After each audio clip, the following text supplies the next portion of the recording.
Praise the Lord. எனக்கு அன்பான கர்த்தருடைய ஜனமே, கர்த்தருடைய வார்த்தைகளை கொண்டு உங்களை ஆசீர்வதிக்கிறேன்.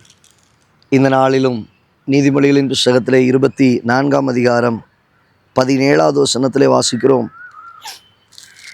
உன் சத்துரு விழும்போது சந்தோஷப்படாதே, அவன் இடரும்போது உன் இருதயம் களி கூறாதிருப்பதாக. எவ்வளோ அருமையான வார்த்தைகள்ல உலகம் என்ன கற்றுக் கொடுக்குது? அவனை எப்படியாவது கொன்னுரு, அவனை இல்லாமல் போக பண்ணிடு. பார், நிச்சயமாக நான் அவனை பழி வாங்குவேன், அவனை நான் அழிச்சிருவேன், அவனை இல்லாமல் போக பண்ணிடுவேன். ஆனால் ஒரு தேவ பிள்ளையோ, ஒரு தேவ பிள்ளைக்கு கர்த்தர் கற்றுக் கொடுக்குற காரியமோ, உன் சத்துரு விழும்போது நீ சந்தோஷப்படாத.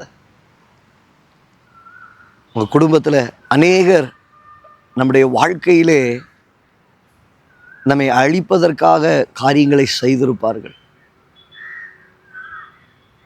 இப்போ கர்த்தர் நமக்காக பரிந்து பேசி நமக்கான யுத்தங்களை செய்து அவர்களை மேற்கொள்ள விடாமல் அவர்களுக்கு விரோதமான காரியங்கள் உண்டாக சில காரியங்களை செய்ய நேரிடும்போது இப்போ கர்த்தர் சொல்லுகிறாரு, உன் சத்துரு விழும்போது நீ சந்தோஷப்பட்டுறாத.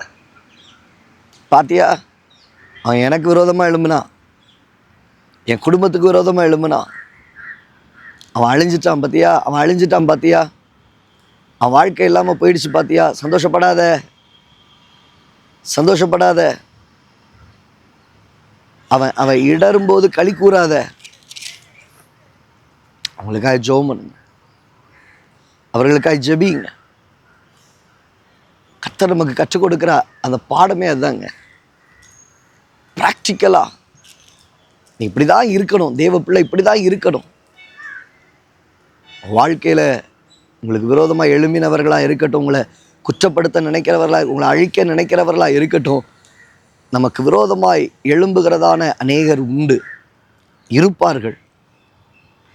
அவர்கள் விழும்போது ஒரு நாளைக்கு சந்தோஷப்படாதீங்க. ஆண்டவரே அவர்களை பாதுகாத்து கொள்ளுங்க. நீங்கள் ஜெபம் பண்ணுங்க, அவர்களை ஆசீர்வதிங்க, ஜெபம் பண்ணுங்க. அவங்க நல்லா இருக்கட்டும் சொல்லி ஜெபம் பண்ணுங்க. அதை ஜெபிக்கிற அனுபவம் உங்கள் வாழ்க்கையில் இருக்கா? அவங்கள ஆசீர்வதிக்கிற அனுபவம் உங்கள் வாழ்க்கையில் இருக்குதா?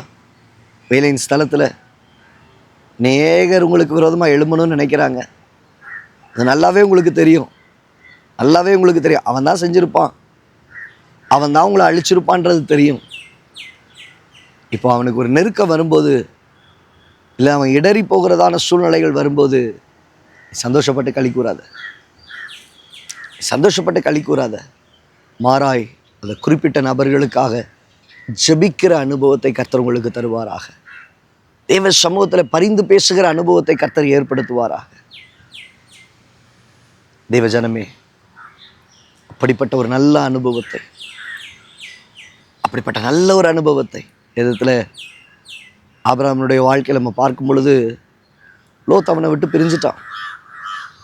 தகப்பனுடைய சகோதரனுடைய மகனாக இருக்கலாம், அவனை விட்டு பிரிந்து போனாலும் அங்கே அவன் மந்தை மேய்ப்பர்களுக்கும் இவன் மந்தை மேய்ப்பர்களுக்கும் வாக்குவாதம் உண்டாயிடுச்சு. ஏதோ ஒரு பிரச்சனை வந்துருச்சு, போயிட்டாங்க, பிரிஞ்சுட்டாங்க. நாளடைவில் ஒரு பிரச்சனை வர நேரத்தில் அவன் சந்தோஷப்பட்டு சிரிக்கலை. என்னை விட்டு போனல்ல, எனக்கு விரோதமாக எழும்பினல்ல, அவர்கள் எனக்கு விரோதமாக வந்தாங்கல்ல, இல்லை.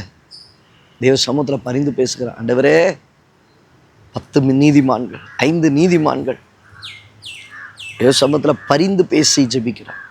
இன்னைக்கு அந்த பரிந்து பேசுகிற அனுபவத்தை, அந்த நாவை கர்த்தர் உங்களுக்கு தருவாராக. அந்த நாவை கர்த்தர் கூர்மையாக்குவாராக. உங்கள் இருதயத்தை கர்த்தர் கூர்மையாக்குவாராக. எங்களை இப்படி ஜெபிக்கலாமா?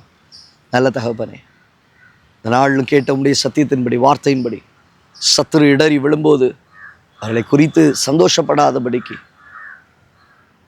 களி கூறாதபடிக்கு, இருதயத்தில் இருந்து அவர்களுக்காக ஜெபிக்க, தெய்வ சமூகத்திலே மன்றாட்டை வைக்க, கர்த்தர் அவர்களை கட்டி எழுப்புவதற்குரியதான சகல உதவிகளையும் செய்ய கர்த்தர் எங்களுக்கு கிருபை பாராட்டுவீராக. தேவனாகிய கர்த்தர் வேண்டிய நன்மைகளை செய்தார். ஆச்சரியமாய் நடத்தும் இயேசுவின் நாமத்தில் பிதாவே. அந்த தேவ பிள்ளையே, விரோதமாக எழும்புகிறவர்கள் விழும்போது